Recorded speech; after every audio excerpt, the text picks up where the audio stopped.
ಬೆಂಗಳೂರಿನಲ್ಲಿ ಮೆಟ್ರೋದಲ್ಲಿ ಪ್ರಯಾಣ ಮಾಡುವಂತಹ ಪ್ರಯಾಣಿಕರಿಗೆ ಬಿಎಂಆರ್ಸಿಎಲ್ ಬಿಗ್ ಶಾಕ್ ಕೊಟ್ಟಿದೆ.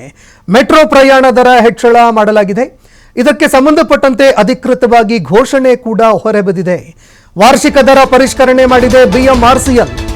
ಇನ್ನು ಕಳೆದ ವರ್ಷ ಮಾಡಿರುವಂತಹ ದರ ಪರಿಷ್ಕರಣೆ ಏನಿತ್ತು ಅದು ಮೊದಲ ಬಾರಿಗೆ ದರ ಪರಿಷ್ಕರಣೆ ಮಾಡಿದ್ವಿ. ಹೀಗಾಗಿ ಅತಿ ಹೆಚ್ಚು ಪರಿಷ್ಕರಣೆ ಆಯಿತು.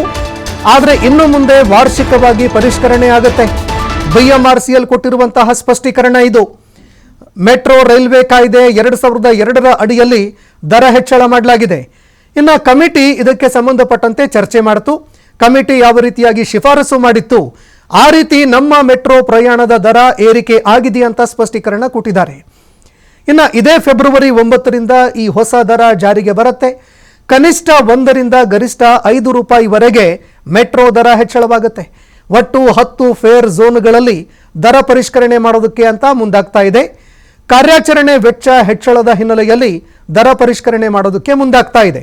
ಅಂದರೆ ಮೆಟ್ರೋ ಓಡಿಸೋದಕ್ಕೆ, ಅದನ್ನು ನಿಭಾಯಿಸೋದಕ್ಕೆ ಅದರ ದರ ಏನಿದೆ ಅದು ನಮಗೆ ಜಾಸ್ತಿ ಆಗ್ತಾ ಇದೆ, ನಾವು ನಷ್ಟದಲ್ಲಿ ಹೋಗ್ತಾ ಇದ್ದೀವಿ, ಹೀಗಾಗಿ ದರ ಪರಿಷ್ಕರಣೆ ಮಾಡ್ತಾ ಇದ್ದೀವಿ ಅಂತ ಸ್ಪಷ್ಟೀಕರಣ ಕೊಟ್ಟಿದ್ದಾರೆ. ಆದರೆ ಈ ದರ ಹೆಚ್ಚಳಕ್ಕೆ ಪ್ರಯಾಣಿಕರು ತೀವ್ರವಾಗಿ ಅಸಮಾಧಾನ ಹೊರಹಾಕ್ತಾ ಇದ್ದಾರೆ. ಇನ್ನು ಇದೇ ವಿಚಾರಕ್ಕೆ ಸಂಬಂಧಪಟ್ಟಂತೆ ನಮ್ಮ ಪ್ರತಿನಿಧಿ ಬಿಎಂಆರ್ಸಿಎಲ್ ಅಧಿಕಾರಿಗಳನ್ನು ಮಾತನಾಡಿಸಿದ್ದಾರೆ.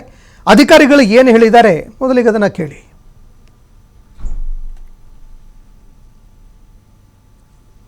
ಮೆಟ್ರೋ ದರ ಏರಿಕೆ ಆಗ್ತಾ ಇರುವಂತದ್ದು 5% ದರವನ್ನ ಪರಿಷ್ಕರಣೆ ಮಾಡ್ಲಿಕ್ಕೆ ಈಗ ಬಿಎಂಆರ್ಸಿಎಲ್ ಪ್ರಕಟಣೆ ಹೊರಡಿಸಿರುವಂತದ್ದು. ಇನ್ನು ಮೆಟ್ರೋ ನಿಲ್ದಾಣದಲ್ಲಿ ಇದ್ದೀನಿ, ನಾನು ಮಂತ್ರಿ ಮಾಲ್ನ ಇರುವಂತಹ ಮೆಟ್ರೋ ನಿಲ್ದಾಣದಲ್ಲಿ ಇದ್ದೀನಿ. ಇಲ್ಲಿ ಜನಸಾಮಾನ್ಯರು ಪ್ರಯಾಣಿಕರು ಏನ್ ಹೇಳ್ತಾರೆ ಅನ್ನೋದನ್ನ ಕೇಳೋಣ. ಮುಖ್ಯವಾಗಿ ಮೇಡಮ್, ಜನಸಾಮಾನ್ಯರು ಕೂಡ ಮಧ್ಯಮ ವರ್ಗ ಕೆಳವರ್ಗ ಮೆಟ್ರೋವನ್ನು ಅವಲಂಬಿಸಿದೆ, ಅದರಲ್ಲೂ ಕೂಡ ಆಫೀಸ್ ಹೋಗುವಂತವ್ರು, ಅವರಿಗೆ ಒಂದ್ ರೀತಿಯಲ್ಲಿ ಮತ್ತಷ್ಟು ಹೊರೆ ಆಗುತ್ತಲ್ವಾ? ಖಂಡಿತವಾಗ್ಲೂ ಸ್ವಲ್ಪ ಕಡಿಮೆ ಆದ್ರೆ ಒಳ್ಳೇದು.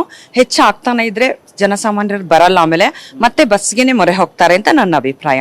ಸೊ ಮೊದ್ಲೇ ಹೇಗಿತ್ತು ಹಾಗೆ ಇದ್ರೆ ಒಳ್ಳೇದು. ಈಗ ಆಲ್ರೆಡಿ ಜಾಸ್ತಿ ಮಾಡಿದೀರಾ ನೀವು, ಸೊ ಮತ್ತೆ ಜಾಸ್ತಿ ಆದ್ರೆ ಲಾಸ್ಟ್ ಇಯರ್ 71% ಮಾಡಿದ್ರು, ಈ ಬಾರಿ ಮತ್ತೆ 5% ಮಾಡ್ತಿದ್ದಾರೆ. ಸೋಮವಾರದಿಂದ ಇಂಪ್ಲಿಮೆಂಟ್ ಆಗ್ತಾ ಇದೆ. ಮತ್ತೆ ನೀವು ಯೋಚನೆ ಮಾಡ್ಬೇಕಲ್ವಾ, ಜನಸಾಮಾನ್ಯರ ಬಗ್ಗೆನೂ ಯೋಚನೆ ಮಾಡ್ಬೇಕು. ಸೊ ಮತ್ತೆ ಕಡಿಮೆ ಆಗ್ಬೋದು ಜನಸಂಖ್ಯೆ ಆಮೇಲೆ ಬರ್ಲಿಕ್ಕೆ.